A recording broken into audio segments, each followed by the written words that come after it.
continuing as we're going to film school. Always love this portion of my week here in the morning show. Dr. Joe Fortunato joins us Fridays at this time. He takes us to film school, and man, we have a really interesting movie when we go back in time to the mid-'70s here. I'll let Joe take it from there. Good morning, Joe. Go ahead. Good morning, Ray. Good morning, everybody. Yes, we do have another mid-'70s movie. I would call this one a cult classic for sure. I know sometimes I hate to use that word, but I think this one applies here. This is one of my personal favorite movies from the 70s, and I'm talking about Logan's Run from 1976. It was released in June of 1976, so we're celebrating its 50th anniversary this summer. And it's a wonderful film, directed by Michael Anderson, written by David Zalag Goodman, and based on a novel by William F. Nolan. It stars Michael York, Jenny Agutter, Roscoe Lee Brown, Farrah Fawcett, very young Farrah Fawcett, and the great Peter Ustinov. This had 3 Oscar nominations for cinematography, art direction, and it won a special achievement for visual effects. So it is an Oscar-winning film, if you want to put it that way.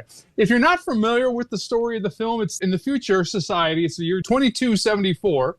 Young residents in this society enjoy this idyllic, hedonistic lifestyle within the confines of this protected dome city. And the belief is that when each person turns 30, they are reincarnated into another life cycle. Well, it turns out that there's a much darker truth there, and these people become runners who try and run and escape this fate, and that's where Logan comes in. He's a cop called a Sandman, and he's got to chase down these people. Well, he turns 30 himself, and things happen, and I'll leave it at that if you're not familiar with the story. But it's a great movie. It's the publicity for this movie stated that the movie sets built were the biggest and most expensive made at MGM Studios since the great musical spectacles of the 30s and 40s. Now, in the original novel, you only got to live until 21, and they changed it to 30 because they didn't think it was that realistic to have a cast of all the characters were under 21. So they bump it up a little bit. You got to live till 30 in this movie. The central idea of the movie is that all citizens' lives must end at 30, as I said, but ironically, most of the cast, including Michael York, were over the age of 30 when they made the movie, so being 21 probably wouldn't have worked as well.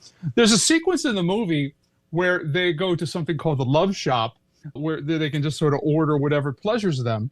And this originally ran about 4 minutes, but they had to re-edit this to get a PG rating. There was also a nude ice sculpture of Logan and Jessica that was also cut. So they had to make some cuts to some of the sexier parts of the movie to achieve that PG rating. Now, I mentioned that they get reincarnated. It's in this very elaborate sequence called Carousel, this ceremony called Carousel, and it's one of the most complex flying wire stunts ever done for a movie. And the cables would always get tangled, and the stuntmen would get tangled together. So each stuntman had to get untangled and brought down, and they would each get their own rigging, which was very complicated when you have, a couple dozen people with riggings into the ceiling. And anyway, it was a very elaborate, I'll call it a stunt, but it was a whole sequence that they did, and it's very impressive on screen. This movie too, Joe, and I loved this movie too when it came out. It was really an edge-of-the-seat thriller, I thought, once the thing got going, because the first part of the movie, you're kind of understanding where we are. And then, to me, it's really an edge-of-your-seat type of movie. And, obviously, many people might know it was turned into a TV series, but the movie, to me, was a thriller.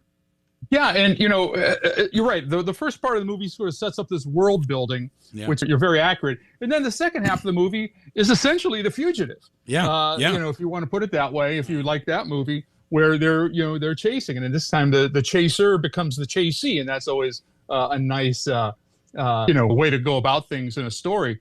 Now, just a little fun fact here. Michael York was playing tennis when he saw what he described as a blonde vision of delight, and that turned out to be Farrah Fawcett on the tennis court, and he suggested her to the casting director, and she landed a small role of Holly.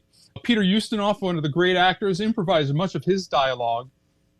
The pool where Logan and Jessica emerge as they re-enter the city is the famous Esther Williams tank at MGM. So if anybody takes a look at these things, wants to go watch the movie, you want to look for some of these Easter eggs. Michael York initially didn't think that the movie was for him, but he had some people that he worked with. They picked up the script and says, "Oh, you got to do this. You may not be aware of it, but this is really pressing a lot of buttons." Kind of like you alluded to, that this was a very ahead of its time kind of film, and he was absolutely right. The movie was made during the sexual revolution of the late 60s and 70s, and some of the nods to that sexual freedom can be seen when Logan goes to, like I said, the sex shop or the love shop. He's able to call up a date for him, and they ask, does he want a man or a woman? That's a small line, but it was very progressive for those days in the 70s. Talking about casting, the first choices for Logan and Jessica were John Voight and Lindsay Wagner. And that's kind of interesting. The role of the old man that Peter Ustinov was offered to James Cagney, which would have been really cool. Yeah. And another actor that was offered a role was William Devane. None of those actors obviously got into the movie. And Farrah Fawcett at the time was billed as Farrah Fawcett Majors because she was married to Lee Majors at the time. It's one of two science fictions she made, one later in 1980 called Saturn III that's not very memorable other than her. And one other thing, this movie was originally going to be made in 1969 with Robert Redford as Logan. And there's been readaptations of the source novel that they just never got off the ground. And I've heard for years about a remake that's never really happened. One, I heard about Ryan Gosling as Logan. And so I don't know if this will ever get reimagined or not. But given the limitations of the special effects in the 70s, which I love and I think are charming, but this would be a movie based on the story alone that I would actually be curious to see a reimagining of. And I usually don't say that, an originalist. Well, when they got done with the movie, I think it was late 70s. I can't remember the exact year, but I do remember that a series came out, Exactly. Logan's Run, and I think it may have lasted only a season or two. It did not last real long. But I agree with you, Joe. This is an interesting movie. I love the movie. It'd be interesting to propel this into 2026 with the sound effects and, I should say, special effects on what they could do now with it. But it's a terrific movie. I loved it because of the thrilling aspect. And like you said, I didn't think of that before, but that's why you are a film study professor. You hit it right on the nose there. It's almost like The Fugitive there, the second half of the movie. It's terrific. Logan's Run. If you haven't seen it or haven't seen it in a while, that certainly piqued my interest. Dr. Joe Fortunato with Film School. Joe, what do you have going on over at the website, or where are you going to be out and about?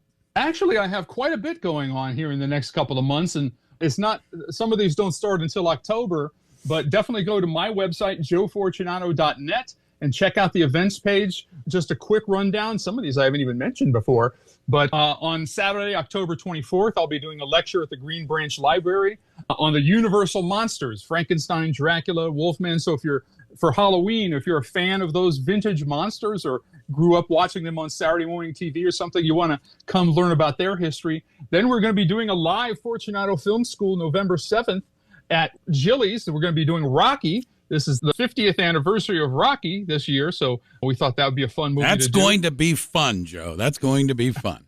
Absolutely. And then finally, I'm announcing this for the first time.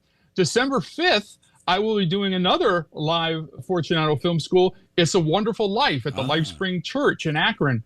And that's going to be open to the public, so anyone can go. It's sponsored by the church, but it's open to all. So we'll be talking about those things in the future, but quite a bit, actually. So go to joefortunato.net and save those dates. All right, Joe. Thank you very much for the time. Real good one today with Logan's Run. Talk to you again next week, my friend. Thank you. All right. Look forward to it. See you then. You got it. Dr. Joe Fortunato joins us Fridays at this time with Film School.